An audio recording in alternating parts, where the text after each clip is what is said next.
to the workshop. I'm going to be cutting the mortise in this length of timber and the tenon on this end. The tenon will then go through the mortise and we should have a nice tight joint line along here. Now this material has been prepared the same thickness so that it will be flush on both sides when we're finished. I've chosen my mortise chisel to be approximately 1/3 of the thickness of the wood that we're joining. And the next step is to adjust our mortise gauge so it is the same width as the chisel. We adjust the pins on the mortise gauge until the points are exactly the width of our mortising chisel.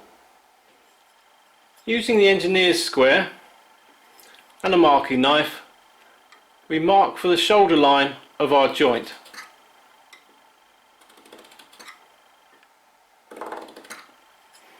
And we carry that line right around the component.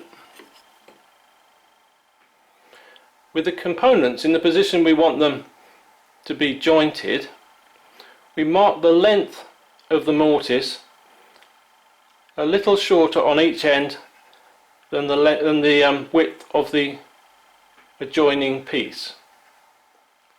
We now adjust the fence on our mortising gauge so that it's roughly in the centre of our work. Snug it down,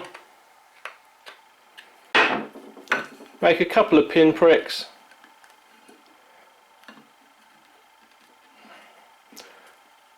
reference off the other side and check how close we are to centre.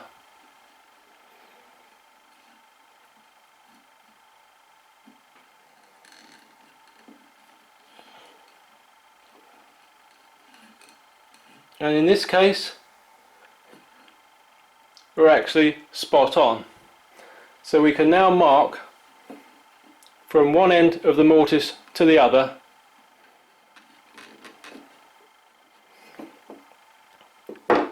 and if I mark those in pencil you'll be able to see where they are.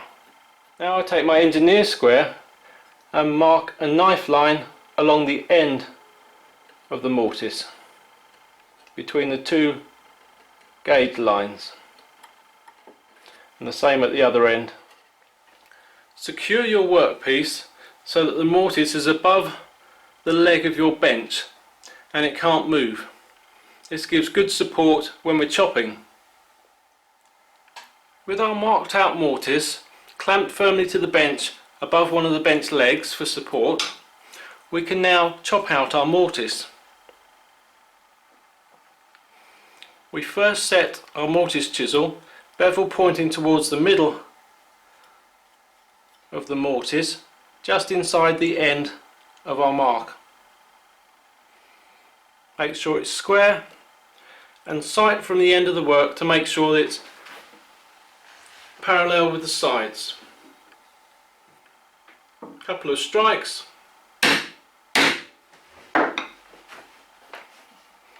Lift the chisel out, move it down the line a little bit, set it square between the gauge lines, parallel to the sides, and strike again. Now we push the chisel forward towards its back, then rock it on the bevel and a chip comes out and we've started our mortise. We work down the line exactly the same way. Got the chisel between the gauge lines, square, parallel to the sides, strike it,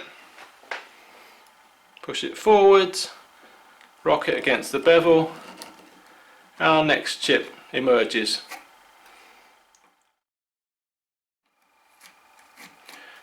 And when we're approaching the other end, we turn our chisel round so the back of the chisel is now facing the outside of the mortise.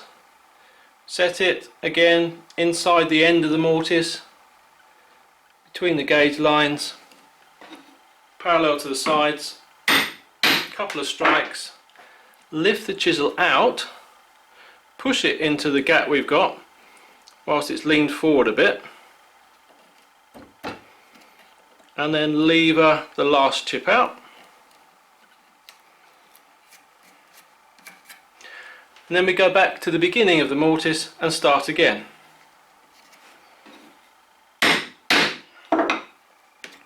And we repeat the process until we're as deep as we want to go, or in this case, where we're chopping the mortise right the way through, we'll go to about halfway, flip the work over and work from the other side.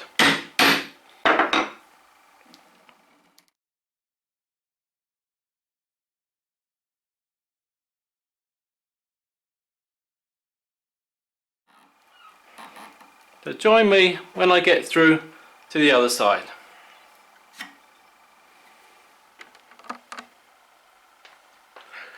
Well, I've chopped through to the other side now, and I'm just trying to remove some of the waste.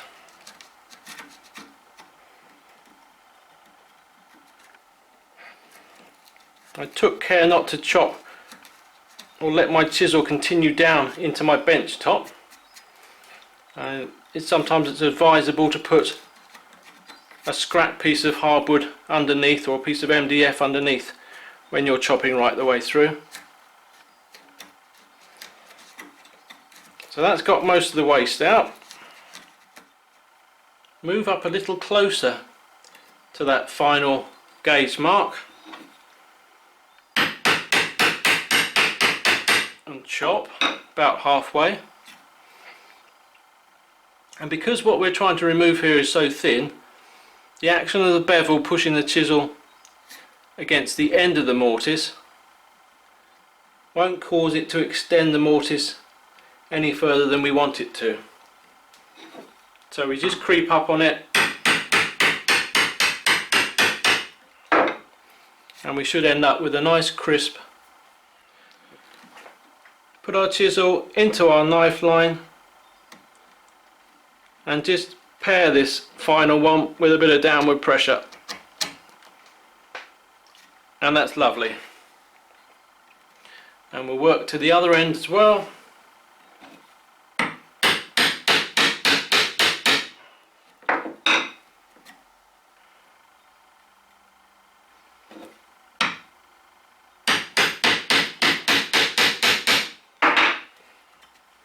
And again, feed the chisel into the knife line and press.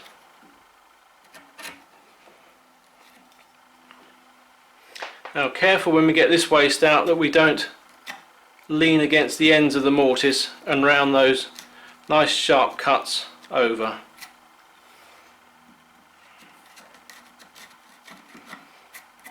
And now I can flip the work over and finish from the other side.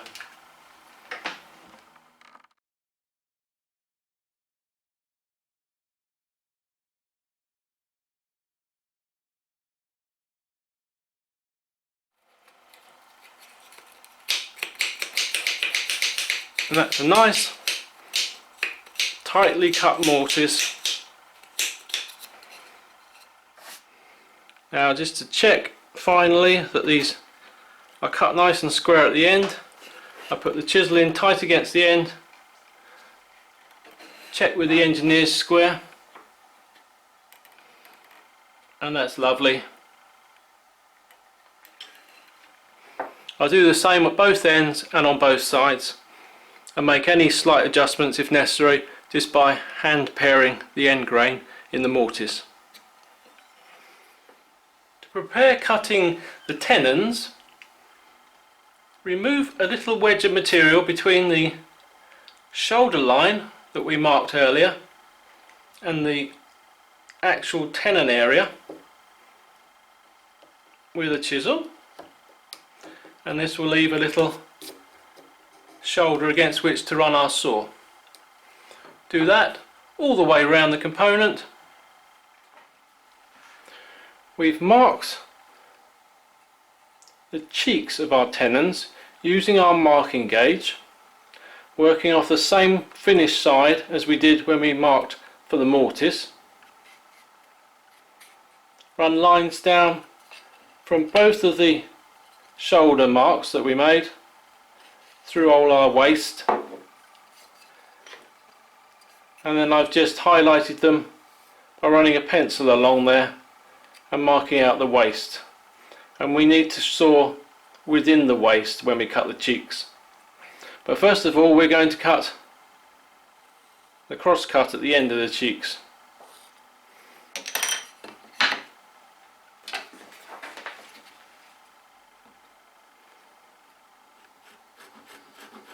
Just resting the blade of the saw against the shoulder that we produced.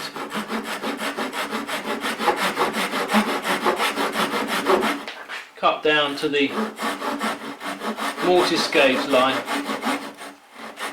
And just stay a little bit shy of it, and we can creep up on it when we've cut down the cheeks. Same on both sides.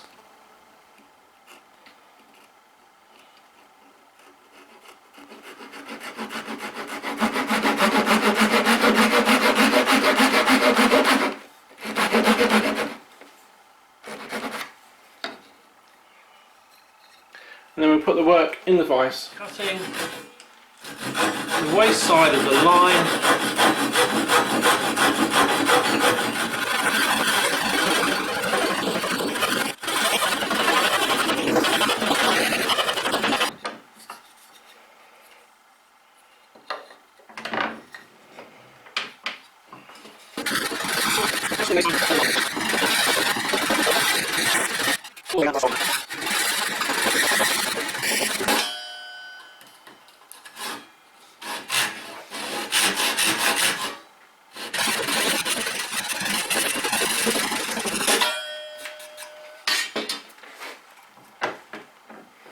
then when we've cut on the angle, we can transfer it to the vertical just to finish that off.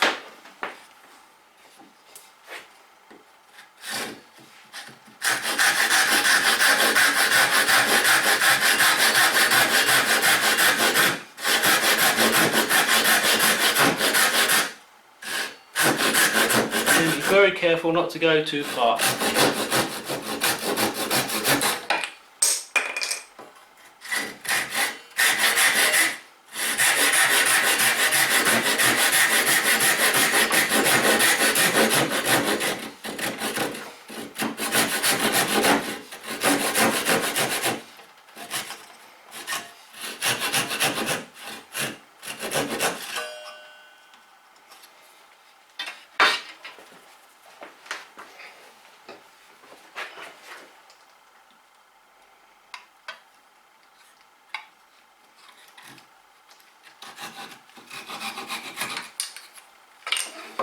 Our cheeks roughly cut off, we can then smooth that surface and fit it to our mortise.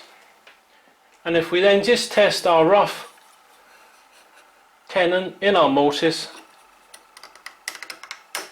I think you can hear it nice and tight, so when we've cleaned that up it should be a lovely fit.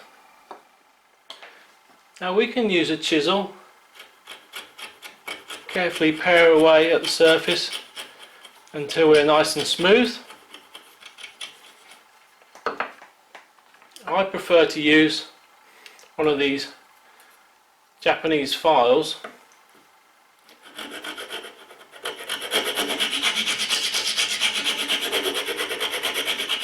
So if we keep flat between the two edges, almost acts like a plane. And whilst we're here, I'm going to use my chisel just to square down the shoulder lines. Put it into the knife mark and press. And again, press. And just clear up into the corner.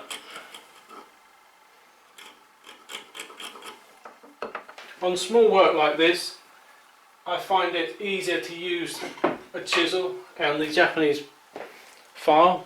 On larger work, a shoulder plane will be faster, but it's very difficult to balance a shoulder plane that size on a small piece of work.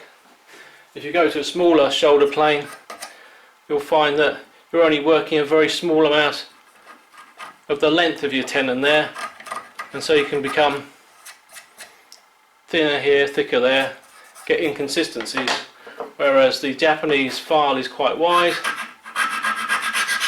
that runs quite well. Or if you use a wide chisel, again you can make a nice clean surface. Now we need to mark for the length of our tenon, and I've marked off round here on pencil with pencil. I can just place the component where I want it, transfer those lines,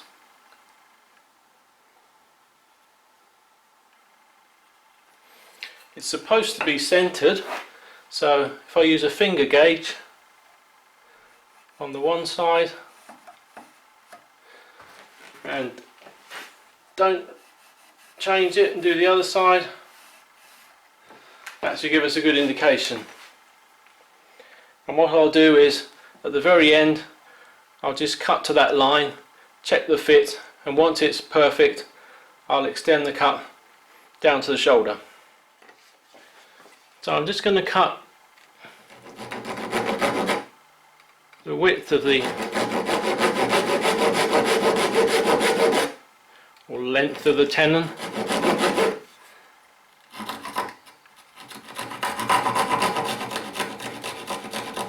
And I'll just check by cutting it into the very end, which is the waste material.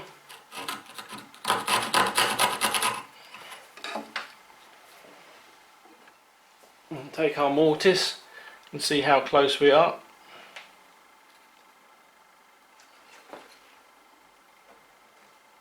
And actually, well, that speaks for itself really. That's lovely.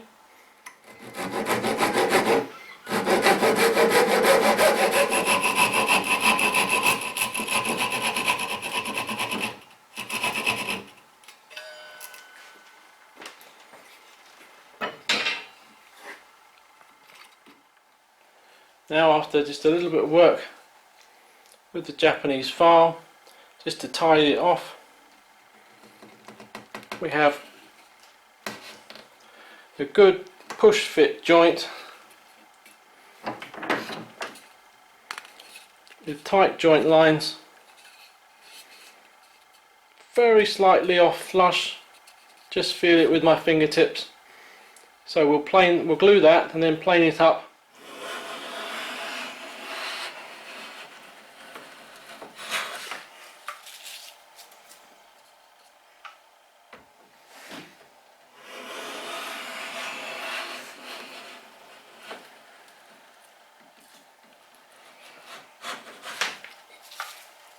Couple of strokes of the plane and that's perfectly flush now. A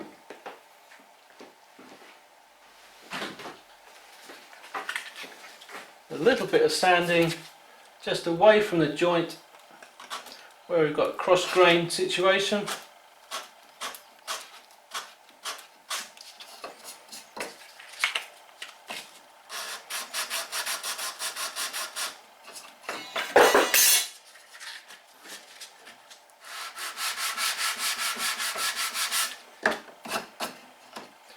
That's one perfect side, and on the other side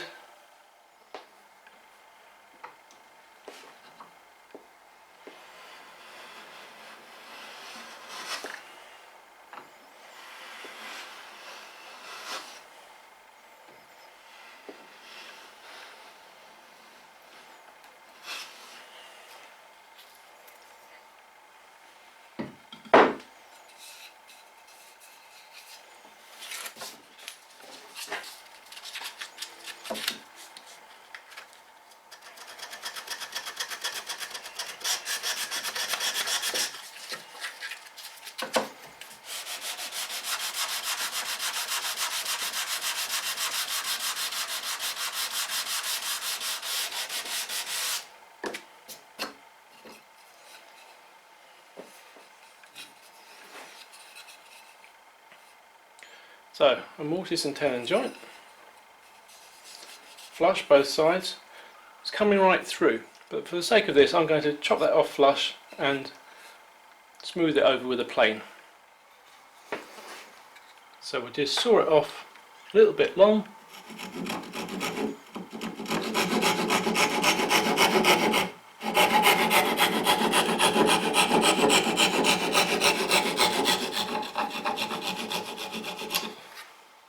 Use a block plane to bring it down close to the same level.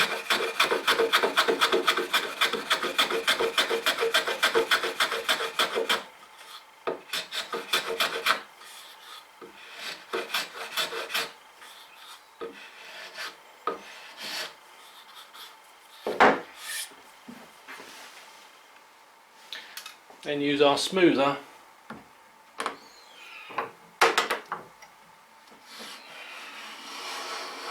just to finish the job off. I've just been doing a project with finishing off with some tung oil. So I've got a rag with a bit of tung oil left on it.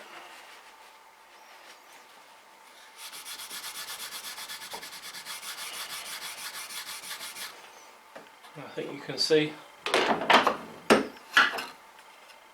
that's looking really quite nice. That was a previous joint we did.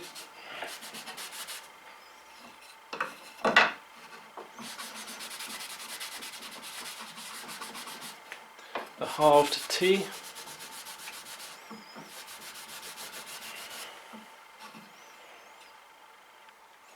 So that's a good comparison there between the halved T joint and the through mortise.